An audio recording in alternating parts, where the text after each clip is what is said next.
City podcast.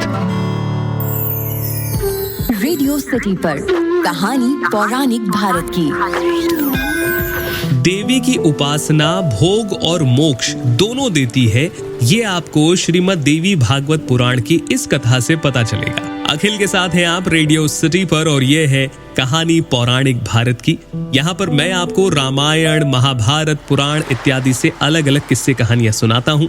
आज की ये कहानी श्रीमद् देवी भागवत पुराण में आपको पढ़ने को मिलेगी, जहाँ सुरथ और समाधि की तपस्या से प्रसन्न होकर भगवती प्रकट होती हैं और उन्हें वरदान देती हैं। राजा सुरथ की समस्या ये थी कि उनका राज्यपाट चला गया था और जो समाधि वैश्य थे, जो व्यापार करते थे, उनकी समस्या ये थी कि परिवार ने उनका त्याग कर दिया था। अब इसी समस्या के साथ वो सुमेधा मुनि के पास पहुंचते हैं, उनसे मंत्र दीक्षा लेते हैं और भगवती की कठोर तपस्या करते हैं। अब ये तपस्या कुछ इस प्रकार से रहती है कि वो दोनों नित्य एक बार जाकर महात्मा सुमेधा मुनि के चरणों में प्रणाम करते, वहां से लौटकर अपने कुश आसन पर बैठ जाते और कोई भी कार्य नहीं करते। सदैव देवी के ध्यान में तत्पर रहते और मंत्र जप करते रहते। इस प्रकार 1 वर्ष पूरा होने पर उन्होंने फलाहार त्याग दिया और पत्तों के आहार पर आ गए, यानी कि सिर्फ पत्ते खाकर वो जीवन व्यतीत करने लगे।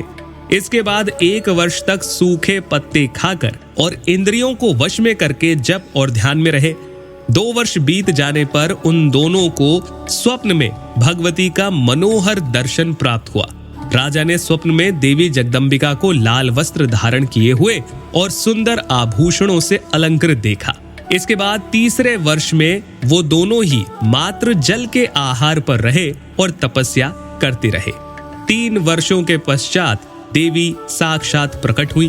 3 वर्ष बीत जाने के बाद भी जब राजा और वैश्य के मन में देवी के दर्शन की लालसा शांत नहीं हुई तो वो चिंतित हो गए और उन्होंने त्रिभुजाकार एक अग्नि वेदी बनाई और उन्होंने ये निश्चय किया कि हम अपने शरीर का मांस काट काट कर इसमें डालेंगे और हवन करेंगे। लेकिन ऐसा होने से पहले ही देवी उनके सामने प्रत्यक्ष रूप से आई और उनसे कहा कि मैं तुम्हारी तपस्या से संतुष्ट हूँ। मैंने समझ लिया है कि तुम मेरे भक्त हो। बताओ तुम्हें क्या वर चाहिए। राजा ने कहा कि मैं बलपूर्वक शत्रुओं का नाश करके अपना राज्य प्राप्त करूं। तब देवी उनसे कहती है कि तुम घर जाओ, शीघ्र ही तुम्हारे शत्रु क्षीण बल वाले हो जाएंगे और पराजित हो जाएंगे। तुम्हारे मंत्रीगण आकर तुम्हारे पैरों पर गिरेंगे और अब आप नगर में सुखपूर्वक राज्य करेंगे। इसके बाद आपका साम्राज्य 10,000 वर्षों तक रहेगा और फिर तुम सूर्य से जन्म प्राप्त करके सावर्णी मनु हो जाओगे। फिर वैश्य की बारी आई तो उन्होंने हाथ जोड़कर माता से सिर्फ एक ही बात कही। उन्होंने कहा कि अब मुझे घर की आवश्यकता नहीं है, न धन की, न पुत्र की।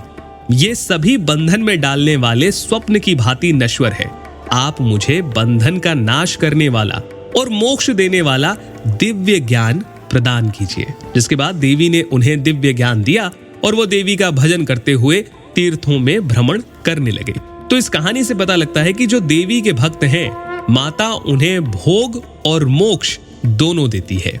आप इस कहानी को पढ़ पाएंगे श्रीमद् देवी भागवत पुराण में।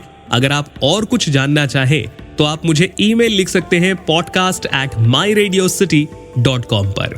फिलहाल के लिए इतना ही। सुनते रहिए रेडियो सिटी। रेडियो सिटी पर कहानी पौराणिक भारत की।